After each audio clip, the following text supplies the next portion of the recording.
that again. Okay. So we got cut off talking about the movie The Jerk. Yes. And Em, you were saying Steve Martin got his plug. He got it. He deserved it after all of the education. Also the movie All of Me, when he's inhabited by a woman. And then he has to do this great dance where he's trying to stop himself from being himself, and he's not himself. And then, it's just a brilliant acting. But Em, you were saying, like in the movie The Jerk, when all of the stuff is floating by him and we get stuck in the flotsam and jetsam and we don't really need it, that stuff. And we can't stop chasing after it, right? We think we need this, and I think I want that, and I go after it, and I give it all I can to get it, and then I get it and I go, well, that isn't it. So then I go chasing after the next bit, the next thing to come by, and then that one isn't it either. So I know I just need a new career, or I'll get another degree, I'll get a better job, I'll get a new house, we'll move across the country, I'll get a sailboat. We're always trying to find the thing outside ourselves, and never really recognize that it's already here inside. And I think it's just, I would just chalk it up to like, well, it just seemed like that's the way it was, right? When you come into this world, it seems to be outside, and maybe that's what this world is it's just this kind of stepping outside of ourselves, thinking that that's the way to go. Like whenever anything goes wrong, we get a new job, we move to a new neighborhood, we find a new lover, we try to make a new start, and just like burn the bridges in the process. Even it's such a familiar experience for many of us to just move on to the next thing. Even if we don't intentionally do it, we tend to just leave things behind so suddenly and completely, because we don't really feel attached to anything. Even when we get attached to it, it's like we're still looking for that connection that's not quite there until we find it inside. Yeah. So and when you find it inside, it's with everything. It's not just with the one, that we thought it was with. Yeah. So it's not just your mom or your dad or your lover or your child, or love gives equally. It is really about total equality. The quickest way to lose it is to think it's just one thing, and focus all of our attention on that. Only one thing deserves it. You deserve it only because you were nice to me today, right? Yeah, I was joking about Italians when I grew up with a lot of Italians in Australia, but they were such a good teacher about making everything about one thing. Because if they liked you, you were the best person, and they'd say how wonderful and amazing. But as soon as you did something they didn't like if you were a child and your parents didn't like what you did, oh, you're terrible, you're the devil, you're the worst. And I was like, I don't get it. 1 minute you love me, next minute I'm the devil. I don't understand. What am I? And so you grow up thinking you're never going to be acceptable. But it's literally, they are so transparent and honest about how we are internally. If you do something I like, I love you. If you don't, no, I don't. So this thing about it's about going in. What I'm wondering, Em, is are you saying that the way we are now with this pandemic and all the things breaking down, the world around us, even the family is breaking down a lot too. Is that some way orchestrated to force us to go inside, even though it's really awful and hard and we're so addicted to going outside? Or no, I think it's more like, we mature, and for a while, it's really fun, playing with dolls or playing with model trains or something like that, and it's really fun for a while. And then after a while you go, you know what, this is kind of silly. I don't need to do this anymore. It doesn't really excite me like it does. And you kind of see that you were living vicariously through it, but now you need something more genuine, more real, right?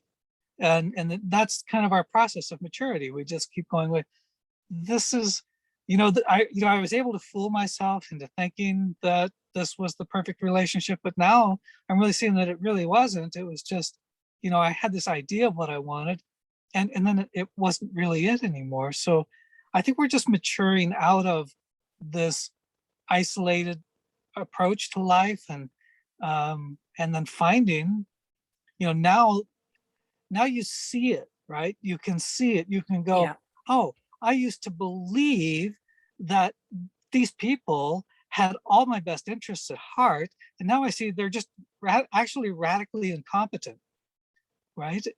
There's not like a sense of real coherence to the world right now. And I kind of, at one point, really thought there was. And so I would project this kind of film across the world that would say, everything's functioning great.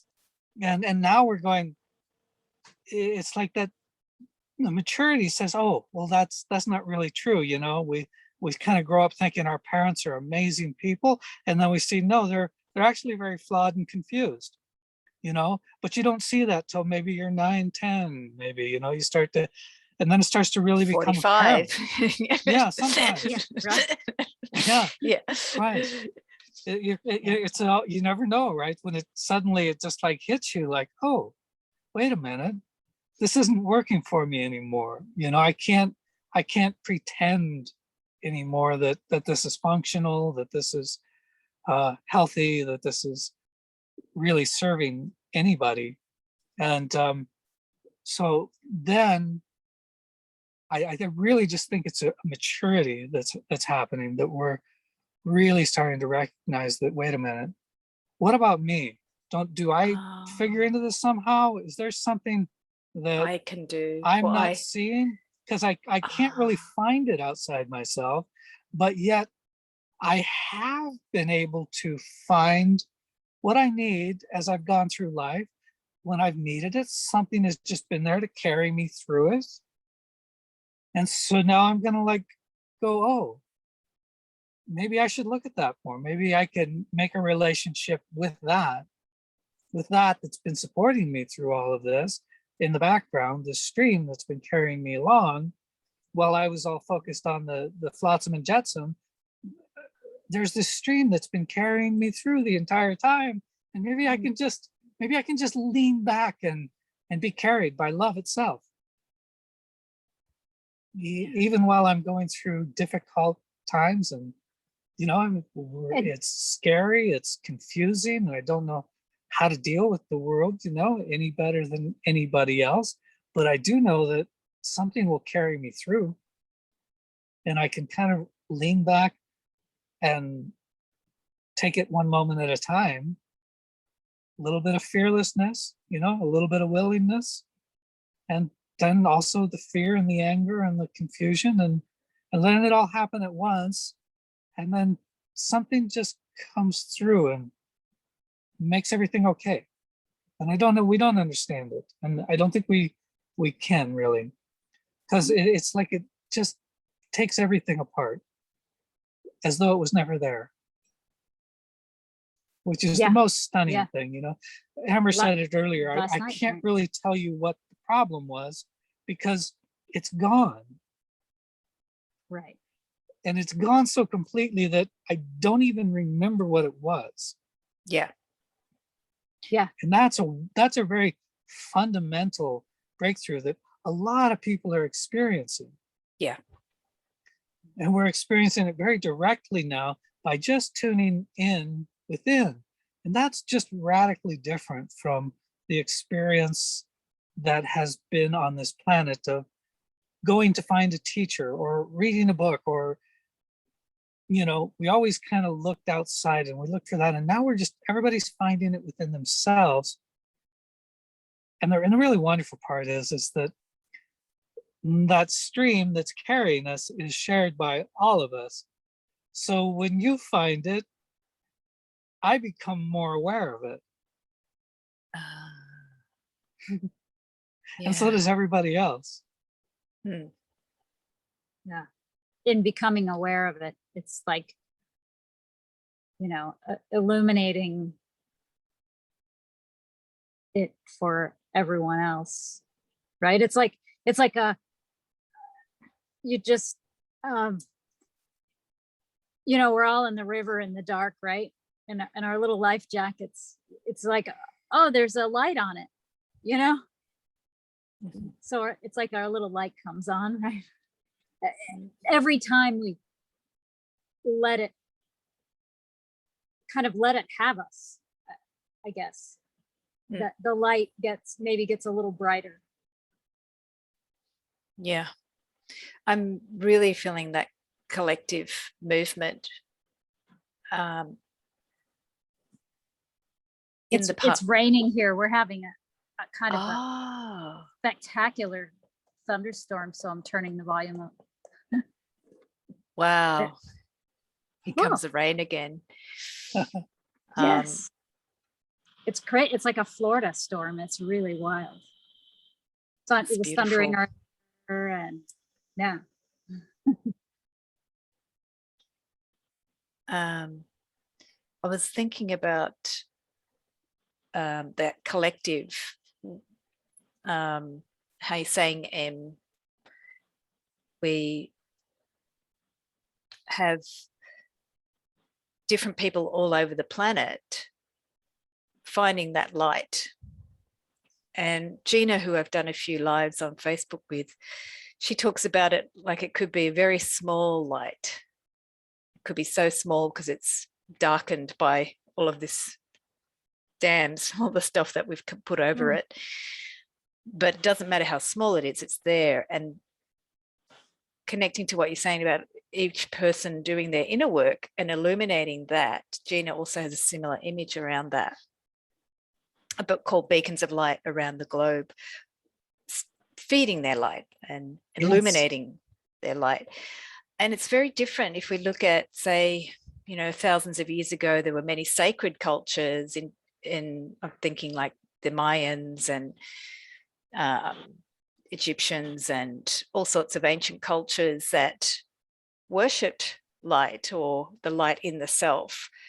But we've looked at those ancient religions as sort of, well, many different ways. Some people think it's mystical or somewhat different, but we haven't had the experience of actually connecting to what were they really talking about internally, like that inner light or all of their rituals, what were they for? And in my research, my geeky historical mind is looking at all those ancient cultures, and we're the descendants of all of their work, whether we like it or not. They're part of the river that we're coming from, and their work can't go without waste, even though we, you know, collectively through history or our wisdom or sort of conventional knowledge, we don't know what they did intellectually. It is in the earth's history, and that work comes through us. And it's really fascinating what you're saying about the gurus, because you don't actually, we've never had a period of history where we didn't need them. You know, they had these civilizations built on it, holding that light or focusing on the pharaoh to get his awakening. But now it's now us. We're in the downstream of all of that work, and we're like, who, me? That's my line. I'm like, what, me? You want me to take it? Yeah. No, pick her. My consistent experience for me has been, you know, really desperately kind of wanting to learn from a teacher or to learn a certain practice, only to be really spit out. Yes. Like, it's like I'm in the eddy, right? I'll find myself in an eddy, and oh, there's a teacher that, like, the teaching is the eddy, right? And so I'll kind of be swirling around in that, thinking, oh, finally, you know, somebody has the answer, right? And then the river swells and I'm just shoved out of it. Yes. And you know, the longest I stayed with one particular teaching was 8 years, you know, with the network. Yeah, You know? network care. Right. And that whole thing, and I was so invested. And I mean, man, I worked, and every spare penny went to trainings, you know, and I wanted to be able to help other people. And I just really worked relentlessly until I was so exhausted. And then, you know, that was one of my darkest points in my life, where I just realized even this, which is wonderful, you know, I had such a great time with those people, going to the events and the work. It seemed like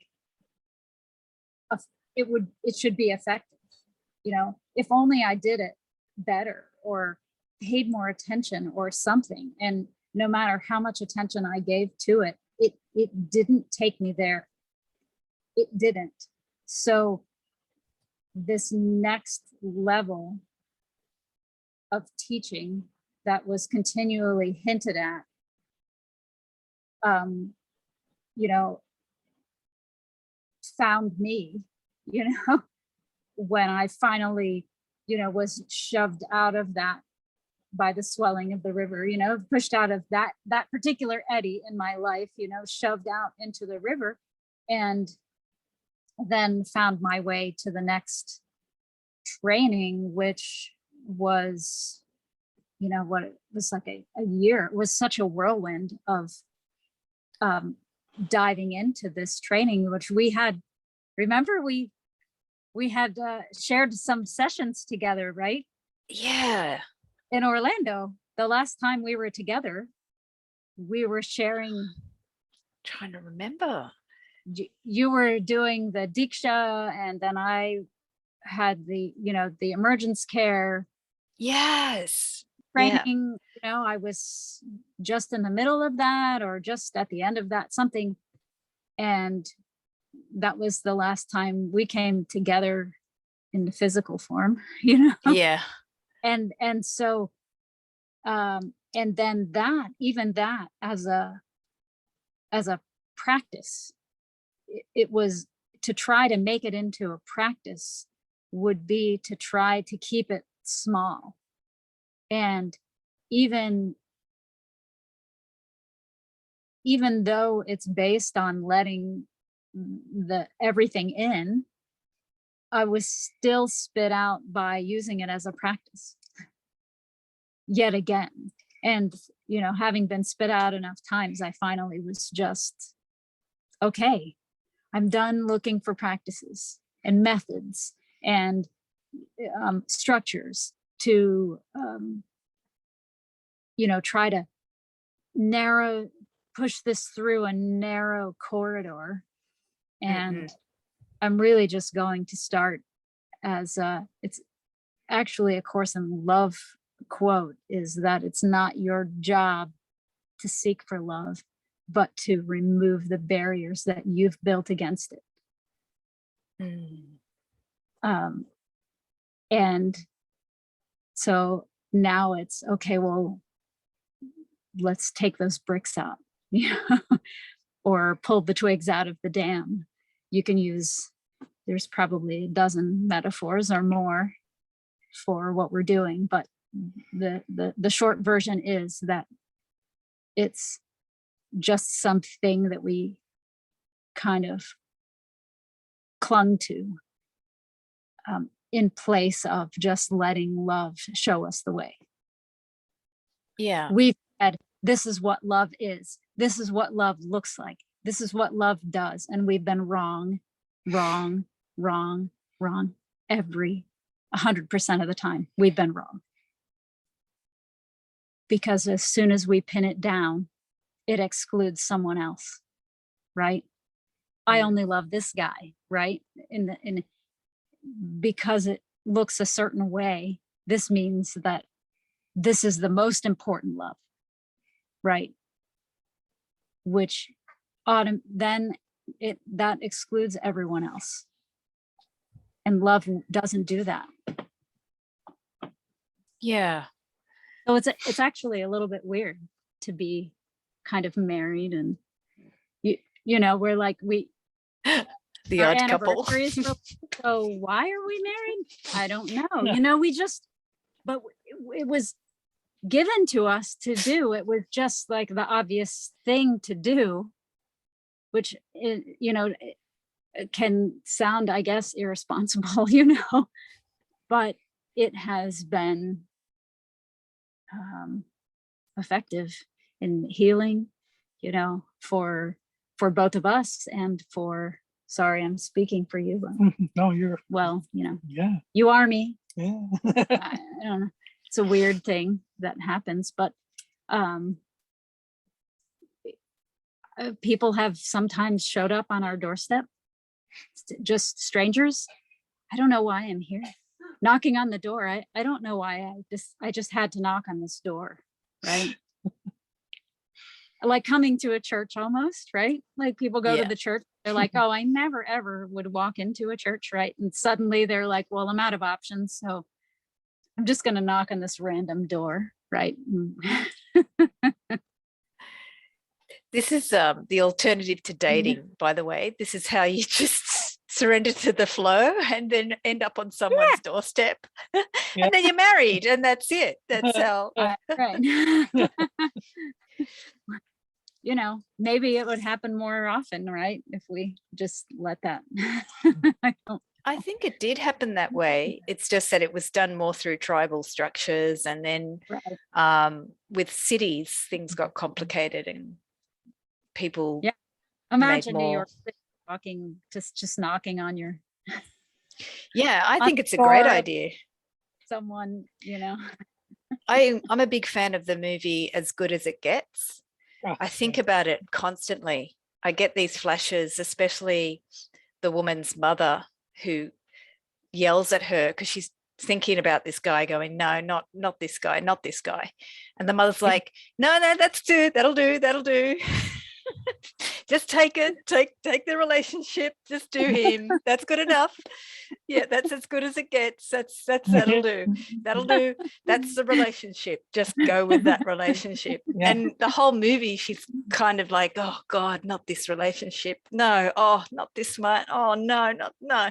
And the mother's like, that'll do. Like you just that's kind of like I'm sure people have had parents that have said different things about the partner, the prospective partner. Right.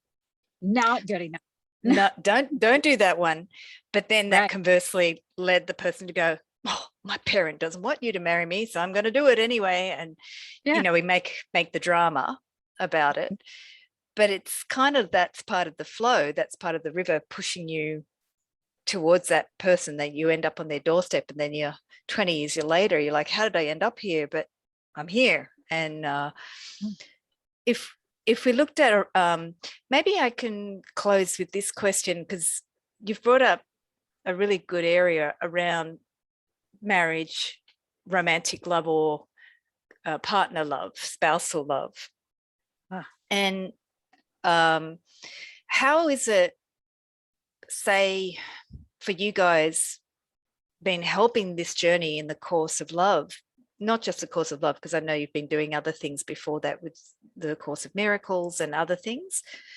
But what has the coupledom, instead of a kingdom, a coupledom, given that process for each of you? Maybe you can share on that. Well,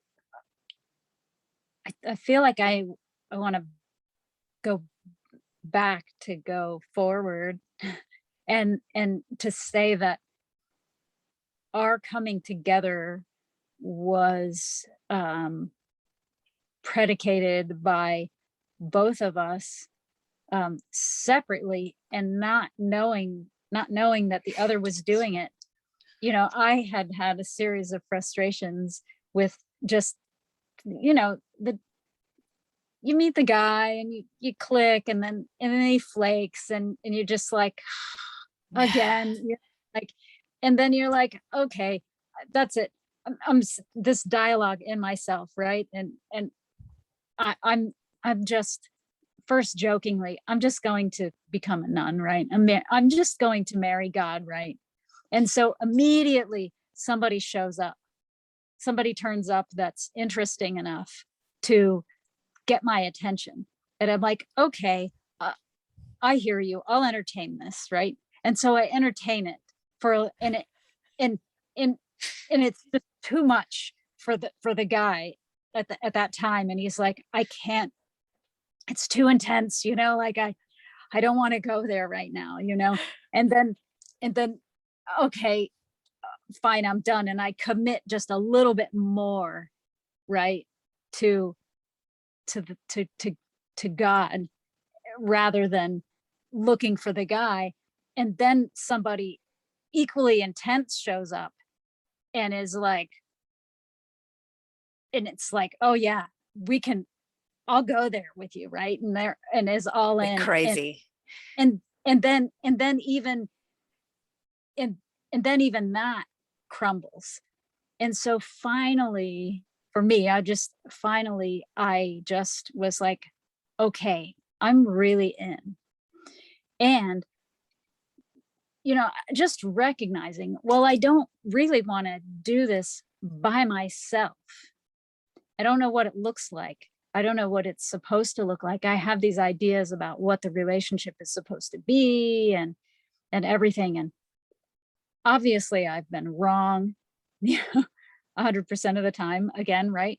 And so I just fully committed to this thing called God that I don't even know what it is.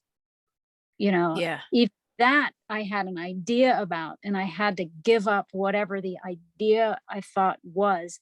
And when I committed to that, because we were already friends, suddenly the friendship shifted. And I heard something different the next time we had a conversation on the phone, and was just like, it was like the voice of an angel coming through the phone. Like, what just happened there? Everything was different. And then, you know how they say the universe conspires in your favor, right? It just seemed like then at that point, it was like the snowball effect, and it was like rolling down the hill towards something, and that snowball then picks up whatever's in its path. And now we're in the snowball together, right? We're rolling down. I'm grasping for metaphors here, right? Maybe with the addition of whatever he says, it will come together. Okay. But first was this, God, what is even God, right? And I know that I want love, and the idea of what I thought that it was isn't it, but I know I felt it, right? And so there was also in the beginning of us being together this constant asking, like, how can this be for everyone? Not just some selfish thing that I keep for myself. Oh, I've got it's mine, my King precious. Julian. Yes. Yeah. King. My precious. My precious. It, how can it be? How can this be not a container that I have a lid on, but something that is given to everyone? without it being some weird orgy or something, that everybody thinks that they love at the time, but then they go home and they're like, why am I really uncomfortable all of a sudden seeing this person in the grocery store, like,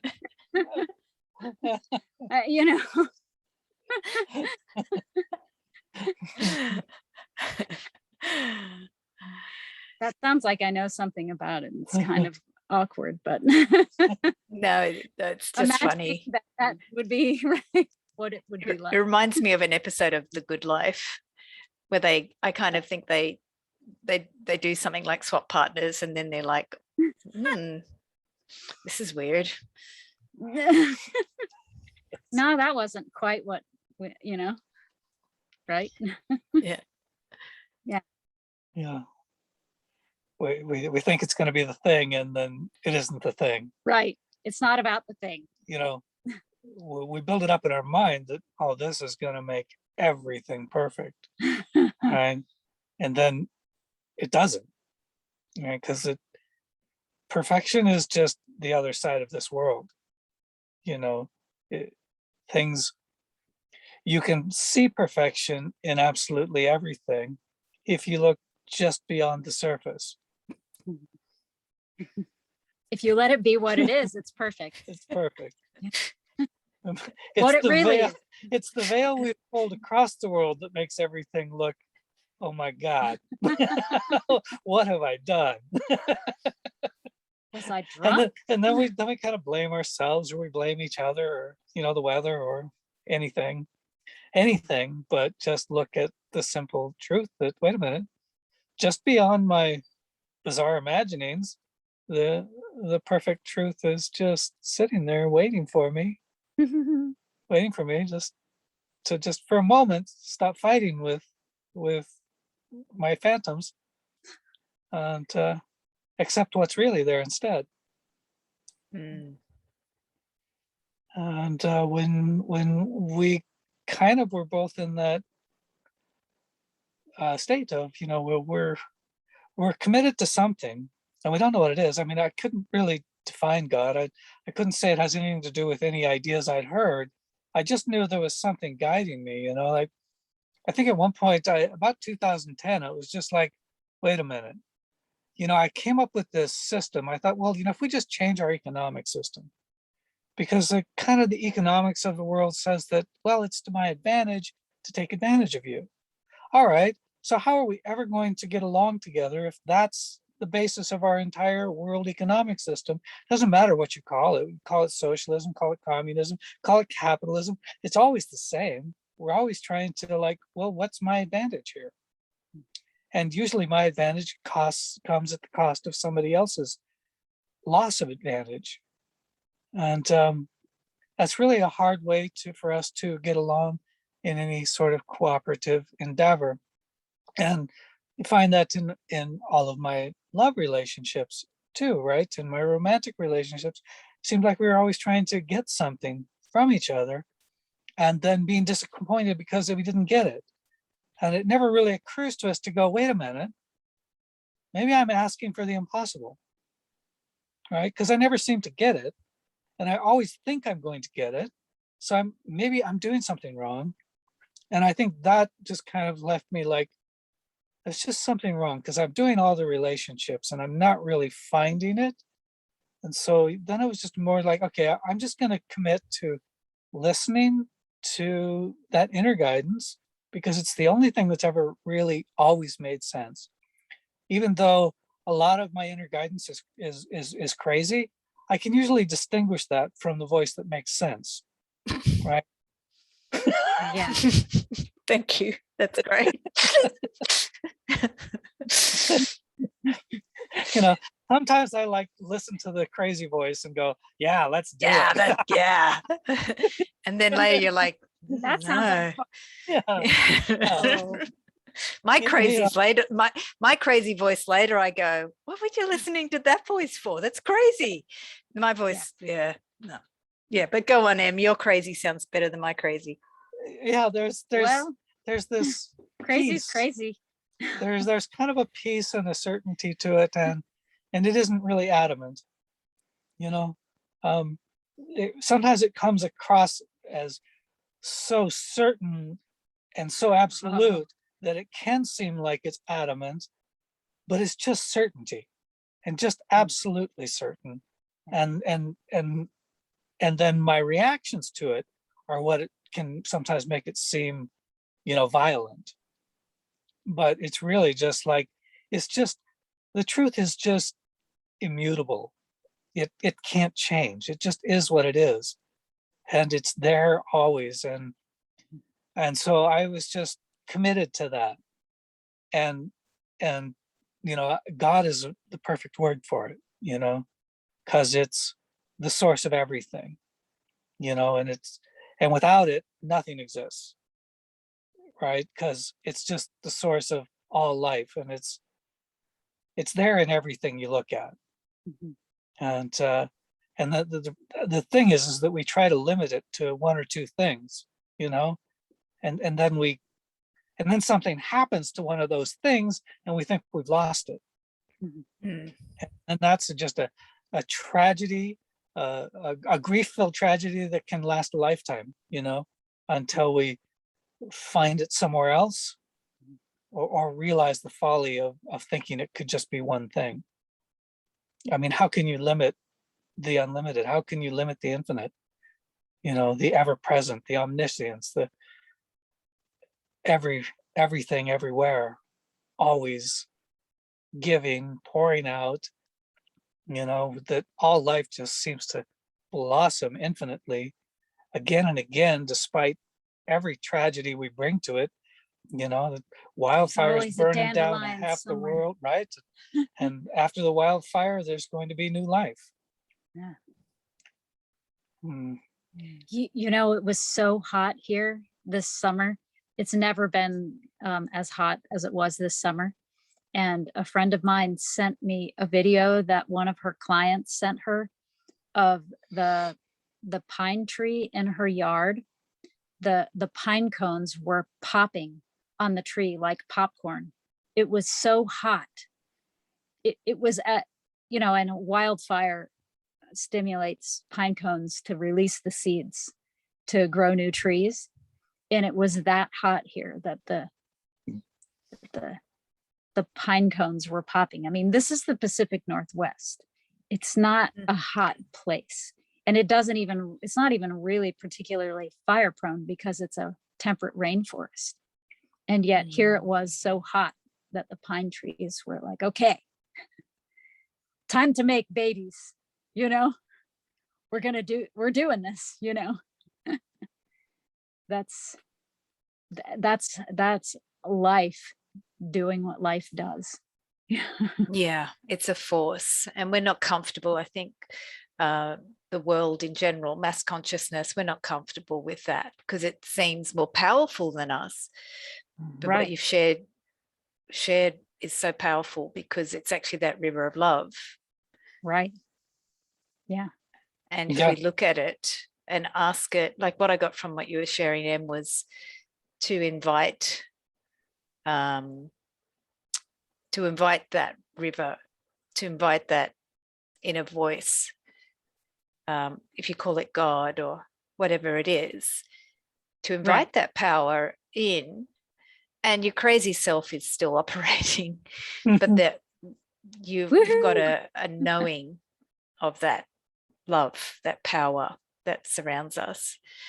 And I hope for those who are watching that they might reflect on, as a couple, you're not saying that the couple doesn't have any boundaries or that love in itself isn't bound by a couple, but it sounds like your coupledom had this window for both of you to explore what is God, what is love, even if it can't be named, but the couple gave a space for both of you to step into yourselves. I think you said that earlier. We were both very committed to God, to the truth, right? And she said to me, like, I'm not getting into a relationship. I'm married to God. And I'm like, well, me too. Like we're already in a relationship. Right. And we're in a relationship with everyone. Yeah. You know, we're already there. But it's not a physical relationship. God is not physical. You know, and no matter how you try to make it physical, right? It just doesn't come close. Like she said earlier, you can't make love. It's a gift of That God. is the most funniest. I think that's hilarious when people call sex making love. I'm like, no, love made you. You don't, it wasn't your parents doing the thing, you know, it's all of that is in it, you know. I thought making love was just a extends European way of getting you into bed. Because if you say, well, let's make love, you're like, okay, yeah. And then you go, oh, is that what you meant? Oh, okay. I thought that came from Europe for some reason. That was just I thought that was bait and switch, you know, let's make love. And then you're like, oh, is that what you mean? Okay. it all is, you know.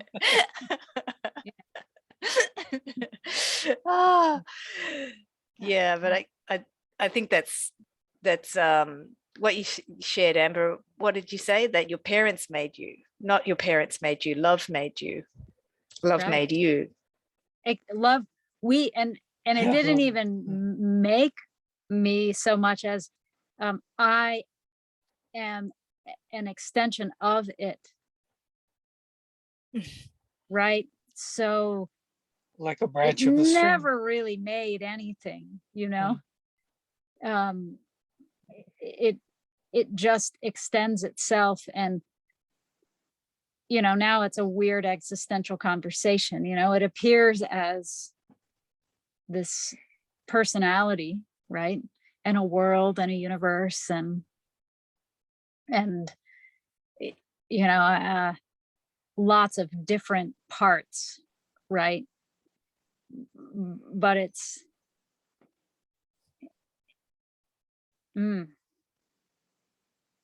there's no parts.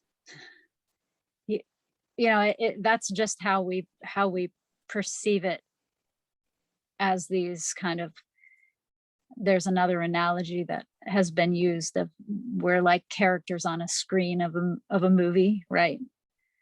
So none of it's separate. Like it's a screen, and we're part of the screen. What is one cannot have separate parts. Right. Yeah. And that's not how it appears, but just below the surface, that's what it is. Right. And I think it gets a little bit, it's easy to get too existential, but one of the things that I heard one of the teachers, or whatever you call him, say was, you know, every experience you've ever had, you've only experienced inside yourself. So this is how you know that it isn't separate from you.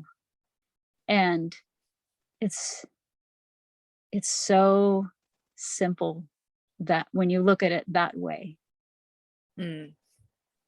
Another picture I have is like, before, when you were talking about the dam, one thing that's come to me a lot is different strings in a tapestry, like, and how we're all part of that.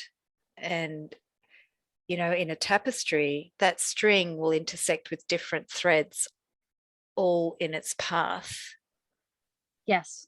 So in our lives, you're weaving through all these different people, and all of those people are connected to other threads in the other warp of the tapestry. And that's how we also don't see people. For example, our ancestors, we don't see them, but we're also connected to them. And so we're all woven in that oneness. We're all one in that warp and weft tapestry, web, internet, universe, cosmic consciousness. So I really, I love that everything you feel, it's something I explored as a child. I couldn't work out where my feelings came from. I was like, where is this? If I feel this, doesn't that mean I've felt it before? I actually had that thought very early on in life. Because I couldn't understand how I could have a feeling if it hadn't happened before. Right. And as know what later, and know what it is. Yeah. So I wanted to wrap up here and just thank you both for sharing this beautiful journey of A Course of Love, sharing your river with me, your creme de la 40 days of unlearning and dam busting. Dam busters, that could be the next course. And I'm wishing you a beautiful anniversary. And we can do this again sometime. We can look at, I'd love to catch you in another part of your journey of the riverboat of love, love boat, and see whatever other experiences come, because it's really beautiful to have shared this moment at the end of your 40 days. Was there anything you wanted to share before we closed? Anything about the course, or maybe resources that you might think would be lovely for people to try? Well, I think the main thing that drew me to these particular courses is, first we studied A Course in Miracles, and in the beginning of the book it says this is A Course in Miracles. It's not the Course in Miracles. And so if I were to give anyone a resource, I would annoyingly say that the resource it's right in front of you. It is you. GPS it's internal to, and everyone came equipped with it.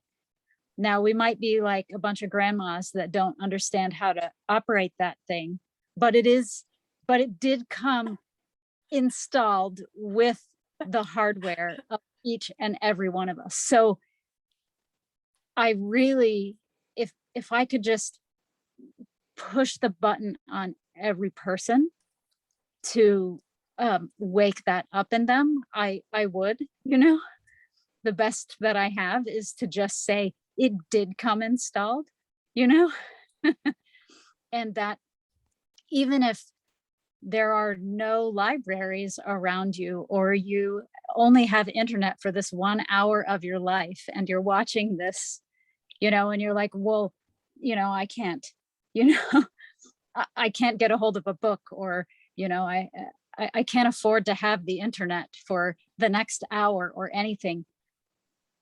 That there is this, you're in the stream. And so if you just have that tiny little speck, mustard seed or grain of sand, or it doesn't even matter what, you don't have to call it anything in particular, but just this tiny little question mark of, okay, well,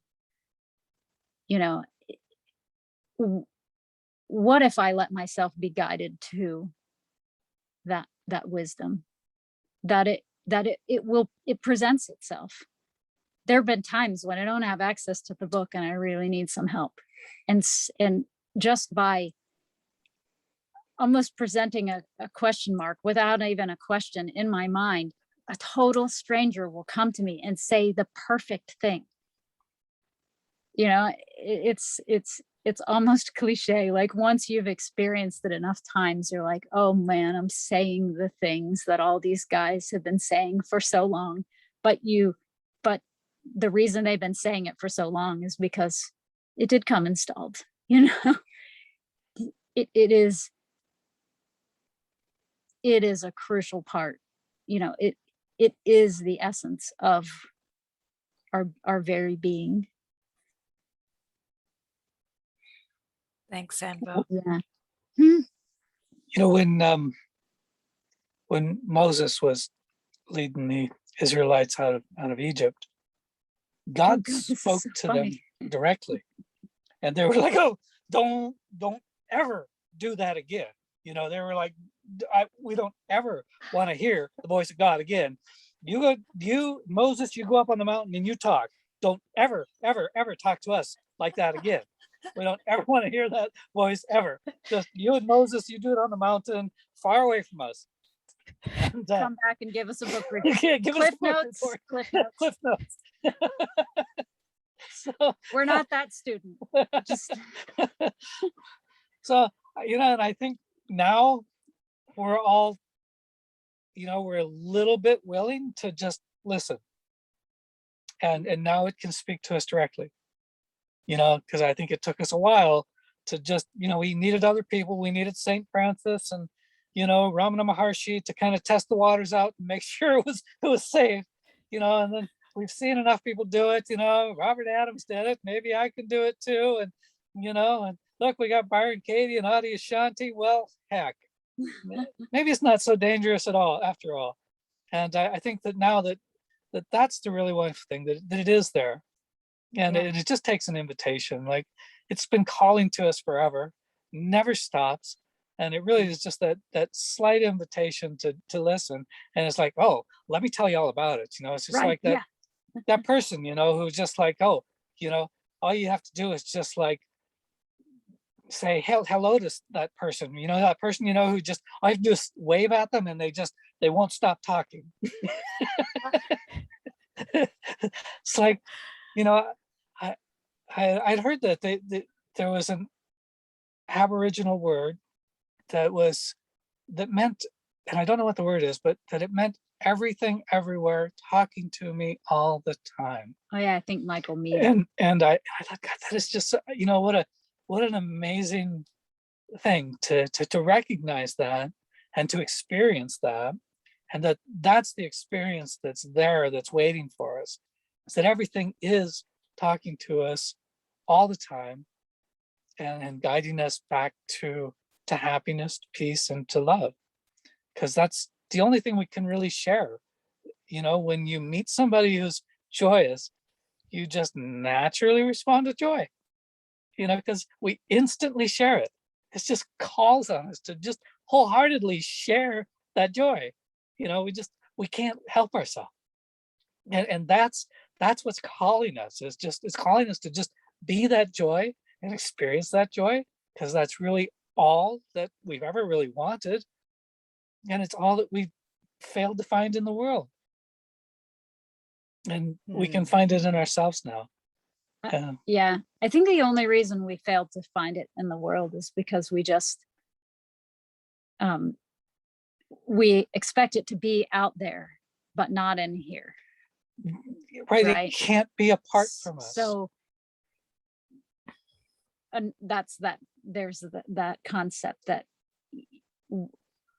if you want something, that you need to give it, right?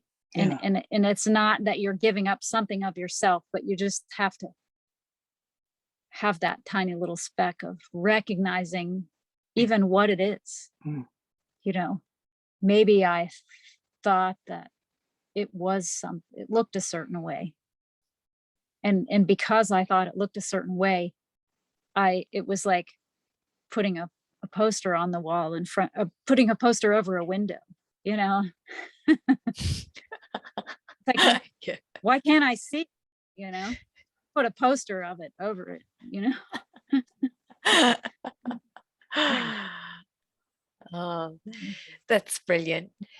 Well, I'm going to end the stream there. Thank you so much. We've been on a while. Yeah, it just started, the flow wonderful. started, and then you brought up the jerk, so I had to keep going. That was brilliant. So thank you, Amber and Em, and Yes. I'm feeling the love. Thank you so much. And I'm just going to pause here and we can keep chatting for a second.